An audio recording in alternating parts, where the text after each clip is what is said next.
Angamaly Sabarimala Thirunavaya Guruvayur railway സ്റ്റേഷനുകൾക്കുള്ള വിഹിതം പിൻവലിക്കണമെന്ന ദക്ഷിണ റെയിൽവേയുടെ നടപടിയിൽ എതിർപ്പറിയിച്ച് doctor John Brittas M P. Railway പദ്ധതികൾക്കായി വകയിരുത്തിയിരുന്ന തുക പിൻവലിക്കുന്നതിനുള്ള നീക്കം തള്ളിക്കളയണമെന്ന് ചൂണ്ടിക്കാണിച്ച് കേന്ദ്ര റെയിൽവേ മന്ത്രിക്കും റെയിൽവേ ബോർഡ് ചെയർമാനും എം പി കത്തയച്ചു. കേരളത്തിന്റെ റെയിൽവേ വികസനത്തിന് ദൂരവ്യാപകമായ പ്രത്യാഘാതങ്ങൾ സൃഷ്ടിക്കുന്നതാണ് തീരുമാനമെന്നും ബ്രിട്ടാസ് എം പി കത്തിൽ വ്യക്തമാക്കി. അങ്കമാലി ശബരിമല തിരുനാവായ ഗുരുവായൂർ റെയിൽവേ ലൈനുകൾക്കായി 2025-26 സാമ്പത്തിക വർഷത്തിൽ വകയിരുത്തിയിരുന്ന തുകകളിൽ ഗണ്യമായ വിഹിതം പിൻവലിക്കണമെന്നാണ് ദക്ഷിണ റെയിൽവേ ബോർഡിനോട് ശുപാർശ ചെയ്തത്.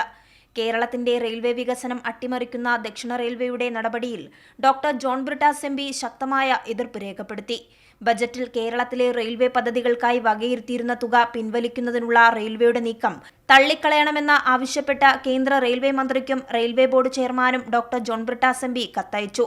ബജറ്റിൽ വകയിരുത്തിയ തുക ചെലവഴിക്കാതെയിരിക്കുന്നത് റെയിൽവേയുടെ സ്ഥിരം രീതിയാണെന്നും ഇക്കുറി ചെലവഴിക്കാതിരിക്കുക മാത്രമല്ല ഔദ്യോഗികമായി പിൻവലിക്കാനുള്ള ശുപാർശ കൂടി റെയിൽവേ നടത്തിയെന്നും ഇത് കേരളത്തിന്റെ റെയിൽവേ വികസനത്തിന് ദൂരവ്യാപകമായ പ്രത്യാഘാതങ്ങൾ സൃഷ്ടിക്കുമെന്നും ബ്രിട്ടാസ് എം പി കത്തിൽ ചൂണ്ടിക്കാണിച്ചു.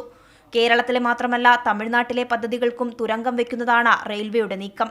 റെയിൽവേയുടെ ശുപാർശ തള്ളിക്കളയാനും കേരളത്തിലെ സുപ്രധാന പദ്ധതികൾക്ക് സാമ്പത്തിക സഹായം ഉറപ്പാക്കാനും അടിയന്തര ഇടപെടൽ ഉണ്ടാകണമെന്ന ബ്രിട്ടാസ് എം പി കത്തിൽ ആവശ്യപ്പെട്ടിട്ടുണ്ട്.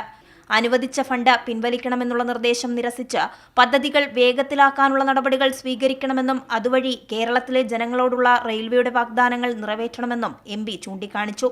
കൈരളി ന്യൂസ്, ദില്ലി.